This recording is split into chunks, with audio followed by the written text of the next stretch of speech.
नमस्कार दोस्तों। आज की स्टॉक लैंडिंग में जानेंगे एक ऐसी कंपनी को जो कंपनी एग्रीकल्चर्स फील्ड्स की है और एग्रीकल्चर्स इंडिया की कहती है कि जो पहले ग्रामीण परिवेश हुआ करता था और एग्री पे ही सारा का सारा डिपेंडेंसी थी।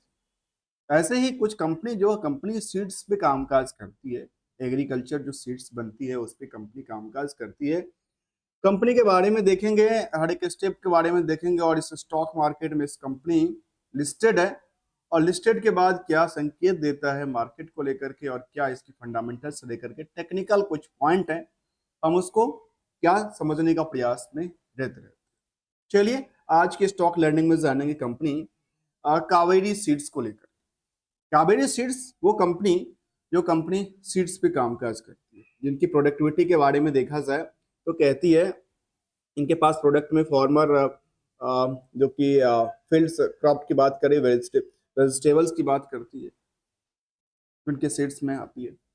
इसके अलावा इनके पास कुछ और स्टेट्स की बात करें तो उसमें कहती है seeds the future by investing invest of the technology and infrastructures पे कहती है कि हमारे पास जो सीड्स होती है, सीडिंग का कामकाज है वो इस तरह के जिसमें कि रिसर्च एंड डेवलपमेंट्स का भी कामकाज करती है, इंफ्रास्ट्रक्चर्स पे देखने को मिलती है। तो चलिए थोड़ा सा स्टॉक मार्केट तरफ देखते हैं। कंपनी के बारे में तुमने ये समझा कि कंपनी क्या करती है, सीड्स पे कामकाज करती है। अब स्टॉक मार्केट तरफ देखें तो सबसे पहले हम स्टार्ट करते हैं चार्ट से। क्यों करते हैं? क्योंकि यहाँ पे चार्ट में मार्केट की वॉल्यूम को दर्शाता है और वॉल्यूम मार्केट में ये दर्शाता है जो मार्केट की ट्रेंड किस मूड से कैसे मूव करने वाली है या किस तरह से रिएक्शन करने वाली है। तो चलिए इसको देखा गया कि यहाँ पे एक लंबी सी वॉल्यूम आई थी मार्केट में और वॉल्यूम के बाद मार्केट ने सस्टेन किया था और लगातार क्या हुआ था, चढ़ता नजर आया था।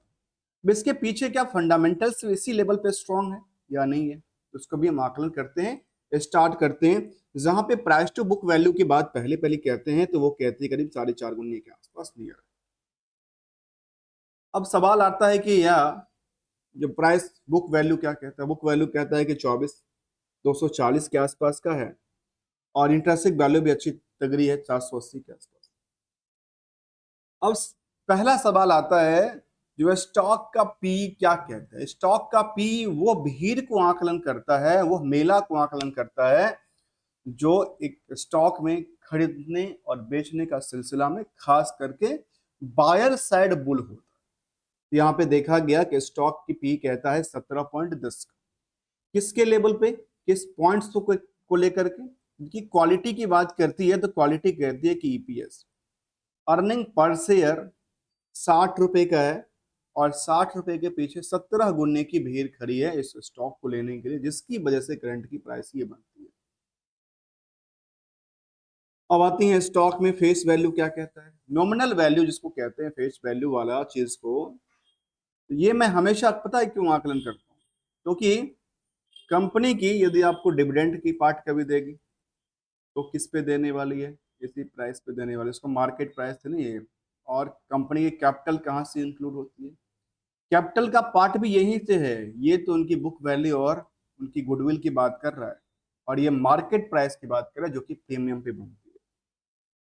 तो बुक वैल्यू है 2 का और अर्निंग करता है 60 रुपए का। इसका मतलब ये 30 गुने की अर्निंग करता है और 30 गुने के पीछे जो भीड़ है वो 17 गुने की भीड़ है, जबकि मार्केट में अदर कंपनियों के पीछे जो भीड़ है वो 33 गुने की भीड़ है। मतलब ये कह सकते हैं कि यहाँ पे यदि सेक्टर डेवलप कर रहा है और सेक्टर के साथ साथ यहाँ पे भीड़ अभी और बढ़ना है और यदि भीड़ बढ़ता है तो 2 गुने की भीड़ बढ़ेगी, जिसकी वजह से प्राइस कहाँ जाएगी पता है, प्राइस जाएगी नियरली 2000 से लेकर के 25। अब सवाल आता है क्या ये प्राइस आगे फ्यूचर्स जा सकता है? जो दोस्तों जा सकता है ये नहीं, जिसके पीछे हम कुछ लॉजिक देखेंगे तो क्या इसकी जो फंडामेंटल्स के बाकी सारे एस्पेक्ट हैं वो ठीक ठाक हैं, कुछ ऐसा तो नहीं है कि जो उसके बाद में कुछ पोटेंशियल को खराब करता हो। तो मैं आपको कोई टारगेट नहीं दे रहा हूँ आगे फ्यूचर को लेकर के 2000 होगा कि 25 होगा। मैं केवल केवल इस सेक्टर की बेसिस पे कह रहा हूँ कि यदि इसके बेसिस पे होगा तो यहाँ पे डबल का जंप होगा तो 2000 से 2500 जा सकता है। यहाँ पे हायर अभी तक कहाँ तक गया था, 1180 तक गया था। और चार्ट का आकलन भी इसी आकलन से देखने को मिलता है। आप देखेंगे पिछले 1 साल की चार्ट में एक रैली इस तरह से बनी थी जो स्टॉक की प्राइस करीब करीब मैं बताऊं तो 600 के आसपास, मैं राउंड अप की बात करता हूँ, 600 से लेकर के और 1000 से ज्यादा टप कर गया, उछल गया, जिसके यदि ईपीएस की तरफ देखेंगे तो ईपीएस वैल्यू में पहला फैक्टर आता है जो क्या ईपीएस सही सलामत है, तो कहता है कि डेट टू इक्विटी क्या कहता है, करंट रेशियो क्या कहता है, इन दोनों को आकलन करके देखना जरूरी है। क्यों? क्योंकि एक वो पार्ट है जो कि इंटरेस्ट की बर्डन की वजह से प्रॉफिट को क्या करता है, कम कर दबाता है, और एक वो पार्ट है जो प्रॉफिट को जनरेट करता है, क्योंकि उधार सेल्स को लेकर यहाँ पे क्या बनता है, बनता है रिस्क। उधार सेल्स जहां भी नाम आया तो बनता है रिस्क, और इसके लिए करना पड़ता है रिकंसिलिएशन। इसीलिए हमने इसका नाम दिया है क्या, रिस्क टू रिकंसिलिएशन, R2R करना जरूरी है, जिससे एग्जैक्टली पता चलेगा जो आखिर इनकी बैकग्राउंड्स में और क्या क्या घटकें शामिल है।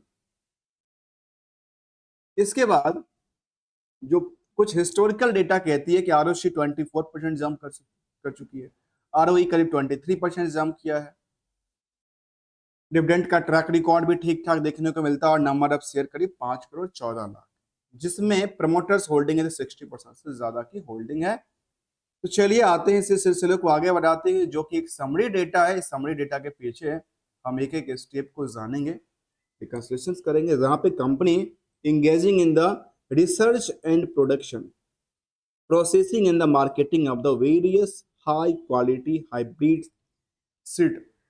seeds भी कामकाज करती नजर आ रही है। जो हमने इसके वेबसाइट्स पे देखा था, जो हाइब्रिड्स और बीड्स इसके पास जो कामकाज है वो सीड्स में ही कंपनी अपनी रिसर्च डेवलपमेंट्स और सारे कामकाज करती है, जहाँ फ्रूट्स वेजिटेबल को लेकर के और उस सीड्स को। और अभी तक आपने यदि चैनल को सब्सक्राइब नहीं किया तो मेरे चैनल को सब्सक्राइब कर लीजिए, बेल आइकन को दबा लीजिए, और लेटेस्ट लर्निंग पार्ट्स को के लिए बने रहिए। चलिए पेयर्स को कंपेयर करते हैं, और यहाँ पे पेयर्स में देखा गया कि सीडीएसएल्स राइट्स है। अब ये मुझे कई दफा कुछ समझ नहीं आती है, इसको किससे क्या कंपेयर करें, किसके बेसिस पे इंडस्ट्रियल को देखें। मुझे लगता है कि इंडस्ट्रियल को अलग अलग अपनी सेगमेंट किस बिजनेस से है उस बिजनेस से देखना चाहिए। अब सीडीएसएल क्या करती है, राइट्स क्या करती है, राइट्स तो कंस्ट्रक्शन में कामकाज करती है, या तो कंस्ट्रक्शन का कामकाज क्या था यहाँ पे देखने को मिली थी, ये कहती है हम इंफ्रास्ट्रक्चर पे कामकाज करते हैं। क्या ये बीएसई के अंदर इंफ्रास्ट्रक्चर के अंदर लिस्टेड है? तो यहाँ पे देखने को मिलती है कि ये स्मॉल कैप के अंदर आती है और अदर एग्रीकल्चर प्रोडक्ट के अंदर है। तो इसको कंपेयर करने के लिए उस एग्रीकल्चर प्रोडक्ट वाली कंपनी से कंपेयर किया जाए तो शायद बेटर होगा। इसके लिए सेगमेंट वाइज हम देखेंगे, कोशिश करें। आइए, जो एनएससी के बेसिस में कहते हैं कि इसके पीयर्स में कौन आते हैं, तो उसके पीयर्स में देखने को मिलती है कि सुखजीत स्क्रैच आती है, जीआरएम्स ओवरसीज आती है, सनस्टार आती है, इन सब कावेरी सीड्स भी आती है इस लिस्ट में। तो यहाँ पे क्या बेसिस पे है, रिवेन्यू बेसिस पे है, जो किसको क्या कंपेयर किया जाए, और इसके बेसिस पे जो एग्रीकल्चर प्रोडक्ट है कंपनी वाली कंपनी है उससे कंपेयर किया गया है, जो कि शायद बेटर हो सकता है कंपेयर के लिए। चलिए आते हैं ओवरऑल इन द रिजल्ट के साइड में।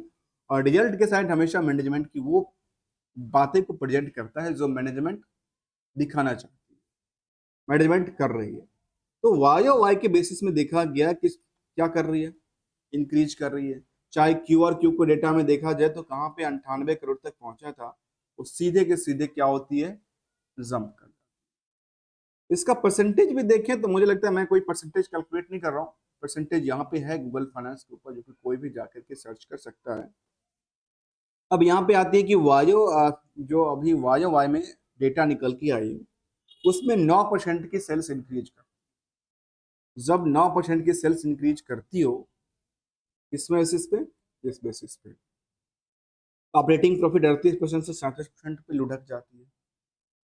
प्रॉफिट की पार्ट 275 करोड़ के आसपास से 291 करोड़ पे जाती है। तो ये क्या कहता है, इनको वाई तो अच्छा परफॉर्मेंस दिखाता है, लेकिन जो क्यू और क्यू की बात है वो काफी गुना बढ़ाती है, क्योंकि क्यू और क्यू मार्च जो 24 का डेटा था कंप्लीटली कहते हैं बिजनेस शटडाउन हो गया था। ऐसे ही सिचुएशन लगती है कि 98 करोड़ का सेल्स बुक करती है, प्रॉफिट निगेटिव में देखने को मिलती है। जबकि इसकी परसेंटेज को देखें तो परसेंटेज के बारे में कहती है एक्सपेंसेस तो केवल 2% बढ़ी थी, लेकिन इनकम साइड 5% जंप करती है और नेट जो प्रॉफिट है वो करीब 3% से गिरावट में देखने को मिली, और अर्निंग पर शेयर भी गिरावट में था और ईविटा की करीब करीब 6% इंक्रीज करती। अर्निंग पर शेयर 16% की जंप में थी और ईविटा 6% के आसपास की जंप करती नजर आई। तो ये था क्वार्टरली बेसिस। अब ईयरली बेसिस को लेकर के क्या, ईयरली बेसिस को देखें तो ये कहती है क्या लगातार जंप करती है, कहती है ऑब्वियसली जंप करती है। नियरली देखा गया कि 10% से थोड़ा सा कम 9% के आसपास तो हो गया ही होना ही चाहिए। उसके बाद भी लगातार 12 महीने की डेटा भी सपोर्ट लेवल बनाती है, जबकि 24% की वजह 25% बन जाती है ऑपरेटिंग प्रॉफिट मार्जिन, और नेट प्रॉफिट में 273 करोड़ के बदलाव 300 करोड़ बुक करती है। अब ये मैं बुक करने की बात कहता हूँ क्योंकि हमेशा प्रॉफिट बुक करती है। अब यहाँ पे देखने वाली बात है कि सबसे ज्यादा के टॉप पे काम क्या किया, तो कहती नहीं। इससे पहले कंपनी ने मैनेजमेंट ने 311 करोड़ का प्रॉफिट बुक किया था, अब यहाँ पे 300 करोड़ का बुक, मतलब इसको क्या कह सकते हैं, सेकेंड टर्म में कंपनी अपनी जो पोजीशंस थी वहां तक पहुंचती नजर आ रही है। इसकी परसेंटेज ऑफ ग्रो को लेकर के देखा जाए, इसके बारे में कहती है जो जो ईयर ऑफ ईयर बेसिस पे सेल्स में 7% से ज्यादा के जंप हुई, एक्सपेंसेस उससे ज्यादा बढ़ गई, 12% से ज्यादा बढ़ गई, नेट इनकम करीब 9% बढ़ती है, और नेट प्रॉफिट मार्जिन देखा है तो करीब 2%, और जो अर्निंग पर शेयर और ईबिटा की बात करें तो करीब 13% की जंप उछाल देखने को मिली है। अब जो प्रॉफिट की पार्ट है उसमें देखेंगे, इसके साथ साथ रिस्क फैक्टर क्या कहता है और रिकंसिलिएशन टू द डेटर्स को लेकर के, बोरोइंग्स को लेकर क्या, इसके लिए हमें जानना जरूरी होगा बैलेंस शीट के फिगर को। तो बैलेंस शीट के फिगर में हम केवल दो कुछ चीज को हाईलाइट करते हैं। पहला फिगर इज द बोरोइंग्स। और बोरोइंग्स में एक सवाल और आती है, हमेशा आती है, जो क्या बोरोइंग्स यदि इंक्रीज कर रही है तो उनका इंक्रीज किस किस पर्पज से कर रही है, यूटिलाइजेशन क्या कर रही है फंड का, और यदि पेमेंट कर रही है तो उसका पेमेंट क्या अपनी फिक्स एसेट्स को बेच के तो नहीं दे रही है। यहाँ पे कोई भी नहीं था, डेट्स फ्री कंपनी है, fix assets the near about increase करती नजर आई है, कोई गिरावट नहीं थी, जबकि इन्वेस्टमेंट पार्ट में उन्होंने गिरावट देखा। तो हो सकता है इन्वेस्टमेंट पार्ट से यहाँ से निकाला तो यहाँ पे शिफ्ट कर गई, ऐसा हो सकता है। इसके अलावा जो रिस्क फैक्टर की बात करने वाला हूँ, जो कि खास उधार की बात करते हूँ, उधार में कहते हैं 112 करोड़, 112 करोड़ का क्या बनता है इनका, डेटर्स बनता है। और 112 करोड़ का रिस्क क्या कहता है, रिस्क कहता है केवल 36 दिन का, जो कि इंप्रूवमेंट करती नजर आई है पिछले पीरियड। 136 करोड़ की आकलन को लेकर, एक आकलन को लेकर के 112 करोड़ की, 112 करोड़ के आकलन को लेकर के देखा जाए, इसमें क्या होगी 10% के आसपास की टोटल, और प्रॉफिट के बेसिस पे देखें तो 300 करोड़ है। 300 करोड़ में 112 करोड़ यदि अभी मार्केट में फंसा भी पैसा है तो कोई ज्यादा रिस्क नहीं बनता, क्योंकि ऑलरेडी ज्यादातर पैसे इनके पास रिकवर होके आ चुके हैं। यहां तक फंडामेंटल क्या कहती है, स्ट्रॉन्ग पोजीशन में देखने। अब आते हैं कुछ पोजीशंस ऐसे हैं जिसको वीकली और वीक और कहते हैं, जो स्ट्रॉन्ग पोजीशन की बात करती है, इनके हिस्टोरिकल डेटा बेसिस में ये डेटा निकल के आती है, और वो कहती है कि सेल्स लगातार जो जंप किया वो नियरली 4% के आसपास, लेकिन प्रॉफिट भी नियरली कम हो गया, 2% के आसपास रही है। मतलब सेल्स और जो प्रॉफिट के पार्ट है उसमें बहुत ज्यादा फर्क नहीं पड़ा है। इसके अलावा यदि स्टॉक प्राइस सीजीआर की बात करें तो वो भी पिछले एक साल में अच्छी खासी तगड़ी जंप किया है। रिटर्न ऑन इक्विटी लगातार ही अच्छी सस्टेनिटी के साथ कामकाज करती नजर, रिटर्न देती नजर आई है। इसके बाद कुछ सेगमेंट वाइज देखेंगे, और सेगमेंट वाइज के बाद पे इन्वेस्टर को लेकर देखेंगे आपके रिएक्शंस क्या है। जहाँ पे हमने कहा, जो हमने नहीं कहा, ये यहाँ पे डेटा की आती है जो पिछले एक महीने में वॉल्यूम में क्या हो रही है। वॉल्यूम देखिए, वॉल्यूम में लगातार कुछ नई हाई बनाने की प्रयास है, जहाँ पे कुछ नई हाई के 1147 तक उन्होंने नई हाई बनाई थी। नई हाई बनाने के बाद दोबारा मार्केट में इंटरेस्टेड नहीं है शेयर को लेकर के, क्या है, ट्रेडिंग पार्ट पड़ा हुआ है। इसके अलावा की बात करें तो यहाँ पे निकल के आती है पिछले 6 महीने की डेटा में देखो तो यहाँ पे वॉल्यूम कब जंप करे, जब भी वॉल्यूम में एक हायर टू हायर इंक्रीज करती है, किससे? एक एवरेज वॉल्यूम से, तो मार्केट ने अच्छी पोटेंशियल, अच्छी ग्रो लेवल पे दिया है। अर्थात ये हुआ जहाँ पे बड़े इन्वेस्टर्स यहाँ पे अपनी फंड को लेकर के बैठे हुए हैं। अब मार्केट में कब निकलेंगे ये तो देखने वाली बात है, जब वॉल्यूम काफी ज्यादा, क्योंकि वॉल्यूम ही ट्रेंड को दिखाता है। वॉल्यूम ट्रेंड ये दिखाता है जब मार्केट अभी इसका ग्रोथ लेवल पे चल रही है, यहाँ पे डिमांड बनती नजर आती है। अब आते हैं, एक नजर डालते हैं इसकी फंडामेंटल्स में, उस पार्ट को लेकर के, बैलेंस शीट को लेकर के, जहां पे हम इसको देख रहे थे, जो एनुअली बेसिस पे बैलेंस शीट फिगर आउट को क्या किया। तो कहती है करीब 14% की कैश में इनके डिक्रीज हो जाती है, कैश एंड इन्वेस्टमेंट को लेकर। दूसरी तरफ एसेट्स कुछ बढ़ती नहीं, लेकिन लायबिलिटीज उन्होंने 19% से ज्यादा का बढ़ा लिया। तो इनके लिए थोड़ा सा क्या होगा, रिस्क ये बनता है, इन्होंने अपनी लायबिलिटीज यदि बढ़ाई तो लायबिलिटीज क्यों बढ़ाई, किस पर्पज से बढ़ाई, टोटल लायबिलिटी की बात कर रहा हूँ। अब आते हैं सेगमेंट वाइज को लेते हुए, और सेगमेंट वाइज भी जानना जरूरी है कि किस बिजनेस से कितना इनके पास पैसा आती है। उसके बाद हम नेक्स्ट अवलोकन पे चलेंगे। सेगमेंट वाइज होगा तो होगा, नहीं है तो कोई बात नहीं, कोई ऐसा डेटा दिखने को नजर नहीं आई है।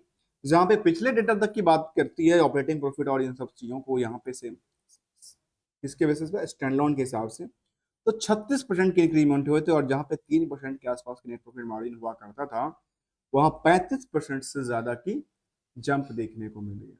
मतलब फंडामेंटल में इनका लगातार क्या हो रही है, इनके फंडामेंटल स्ट्रॉन्ग पोजीशन में। अब टेक्निकल चार्ट में हमने ये देखा कि इनकी जो वॉल्यूम्स हैं, वॉल्यूम को लेकर के वो भी लगातार क्या कर रही है, इंक्रीज करती नजर आती है, और वॉल्यूम लेकर के बैठने वाले की तादाद ज्यादा लगती है।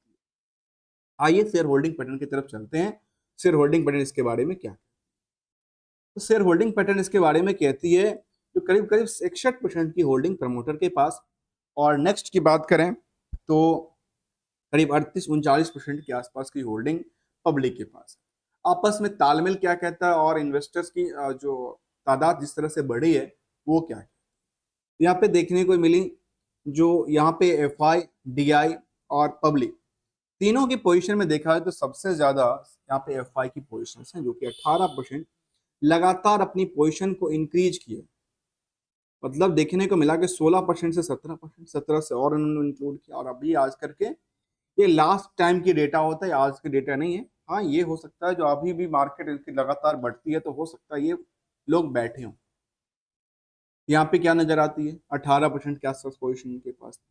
ऐसे डीआई में देखने को मिला कि 4% के आसपास लगातार इन्होंने थोड़ा थोड़ा करके और इंक्रीज किया है। पब्लिक के पास देखो तो पब्लिक के पास से शिफ्ट करके चली गई। मतलब जो मार्केट में हमने ये देखा यहाँ पे वॉल्यूम को लेकर के, जो वॉल्यूम में क्या हुई थी, वॉल्यूम में जो जंप हुई थी, वॉल्यूम में जंप के पीछे क्या कारण था, यही कारण देखने को मिला था, जो मार्केट में जो बड़े इन्वेस्टर्स हैं वो क्या कर रहे हैं, लगातार अपनी पोजीशन को बढ़ाते नजर आए हैं। इसीलिए यहाँ पे वॉल्यूम में लगातार चेंज होती है और वॉल्यूम इंक्रीज करती नजर आती है। अब पब्लिक में देखा है तो पब्लिक में 14% की होल्डिंग कंप्लीटली देखने को मिलती है। और यहाँ पे इन्वेस्टर को देखा जाए तो यहाँ पे क्या हुआ, यहाँ पे देखिए, जब तक मार्केट में रिटेल के पास से तो करीब 52,000 के आसपास की लिस्ट, लेकिन रिटेल के साथ से जैसे शिफ्ट करती नजर आई, जो कि पब उसके पास गई, इसके पास एफआई और डीआई के पास गई, तो मार्केट में क्या हुआ, आम लोगों की संख्या थोड़ा सा कम हो गया। और नियर अबाउट कह सकते हैं 50 से 55,000 के आसपास की लिस्ट होगी इस स्टॉक को लेकर के, जो कि बहुत ज्यादा इंक्रीज नहीं हुआ। पिछले भी करीब 70,000 के आसपास की होल्डिंग थी, लेकिन उस टाइम पे क्या था, उस टाइम पे ये था जो इंडिविजुअल की तादाद काफी ज्यादा थी। इंडिविजुअल की तादाद करने का मतलब ये है, जो आम जो निवेशक थे स्टॉक को लेकर के, उनकी परसेंटेज काफी ज्यादा देखने को मिली थी, जहां पे रिटेल में करीब करीब 12-13% के आसपास की पोजीशन थी। अब जाके धीरे धीरे क्या हो रही है, वो नंबर ऑफ शेयर होल्डर कम होते जाते हैं। तो चलिए अब लास्ट पॉइंट की तरफ देखेंगे, कंक्लूजन की तरफ क्या निकल के आता है। तो कंक्लूजन इसके बारे में ये कहती है, जो रिड्यूस कर रही है डेट्स को लेकर के, और ऑलमोस्ट डेट्स फ्री कंपनी है। लास्ट 5 साल में ग्रो रेट में जो है तो पुअर सेल्स रहा है, लेकिन उसमें पुअर सेल्स के बेसिस पे फंडामेंटल ठीक है, कामकाज कर रही है, सेल्स थोड़ा सा पुअर रहा, ये तो कहने वाली बात है। जहां पे चार्ट में देखने को ये मिली, यहाँ पे लगातार क्या हो रही है, एक बिल्डअप हो रही है लगातार ही, सिलसिला बढ़ता बढ़ता नजर आता है, जहाँ पे एवरेज जो मूविंग एवरेज है वो उसकी वॉल्यूम से काफी ही अभी फिलहाल ये कह सकते हैं कि कंपेयर करने के लिए आया है और उसको यदि तालमेल बनाने के प्रयास में है। और जैसे ब्रेक इवन पॉइंट पे आएगी उसके बाद मार्केट फिर से यहाँ से हो सकता है कि बूस्ट नजर आए, क्योंकि इसके 6 महीने के चार्ट को देखें तो कहाँ पे इसके ब्रेक इवन पॉइंट बनाया था कंपनी ने, इसकी ब्रेक इवन पॉइंट बनाया था इस पोजीशन पे। उसके बाद मार्केट देखिए, उसके बाद मार्केट कभी भी ब्रेक इवन पॉइंट पे नहीं आया और आज दोबारा ये ब्रेक इवन पॉइंट पे आकर के शायद अटकने की प्रयास में है। अभी तक की चर्चा करें जो स्टॉक जो कंपनी है अपने निवेशकों को रिटर्न की तरफ क्या दे चुका है, तो रिटर्न में दिया हुआ है 1 महीने में कुछ रिटर्न नहीं है, 5% का नुकसान दिया हुआ है। 6 महीने में करीब 52% की ग्रो दे चुका है और 1 साल में स्पेशली 90% के आसपास की ग्रो दे चुका है। इसके साथ साथ यदि हम पिछले कुछ और डेटा को तरफ देखें, पिछले 5 साल के डेटा को, तो ये भी करीब 114% के आसपास। और यदि इसको कुछ और पोजीशन की तरफ देखें डिविडेंड को लेकर के, बाय बाय को लेकर, तो कंपनी ने रिसेंटली बायबैक किया। कब किया था? इसी साल के फरवरी में कंपनी ने बायबैक किया था। और डिविडेंड का पार्ट इनका रहता है, हमेशा रहता है नवंबर के आसपास, तो वेट करने वाली बात है, अक्टूबर नवंबर में डिविडेंड भी देती है। इसके साथ सवाल उठता है क्या इनकी जो बाकी इंडस्ट्रियल हैं बीएससी के ऊपर से देखा जाए, क्या वहां पे ग्रोथ लेवल है? कहती है बीएससी से तो नियर अबाउट द कंपेयर कर पाता है, और जो इनकी पीयर्स कंपनी है उससे पिछले 10 सालों में तो कंपेयर नहीं किया, लेकिन पिछले 5 सालों के बाद लगातार यहाँ पे सिलसिला क्या हुआ, इंक्रीज करती नजर आई। थोड़े से दिन में से पोजीशंस क्या था, ये हमेशा टाइम फ्रेम के बेसिस पे होता है, तो ये निकल के आती है। मैक्सिमम टाइम की बात करूं तो अभी तक ये करीब 2400% की जंप कर चुकी है, लेकिन ये मैक्सिमम टाइम की बात है।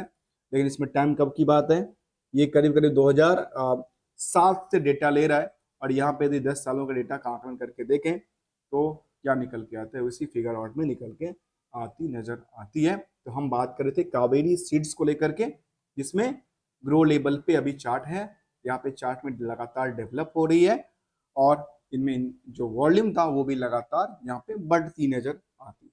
मतलब ये एक संकेत देता है। दोस्तों कोई रिकमेंडेशन या एडवाइजर नहीं किसी स्टॉक को लेकर के, हम किसी स्टॉक को लेकर के स्पॉन्सर नहीं करते हैं, किसी स्टॉक को लेकर के ये नहीं कहते हैं कि आप स्टॉक में खरीदो बेचो या होल्ड करो, this is a completely learning purpose. हमने इसीलिए लंबी करते हैं, हर एक एस्पेक्ट को लेते हैं, जो कि खास करके जो छोटी टर्मिनोलॉजी की बात है उसको हम डीपली लेने की कोशिश में रहते हैं, as a learner also and detail analysis. तब तक के लिए सेंटिमेंटल की तरफ एक नजर डालते हैं, सेंटिमेंटल इसके बारे में क्या कहती है, या सेंटिमेंटल में अभी शायद एसडीएम के लेकर के बात कह दी है, जो कि 37 साल हुए कंपनी का, इसको लेकर के एसडीएम पे इन्होंने बात किया है। तब तक के लिए thank you so much for joining here दोस्तों।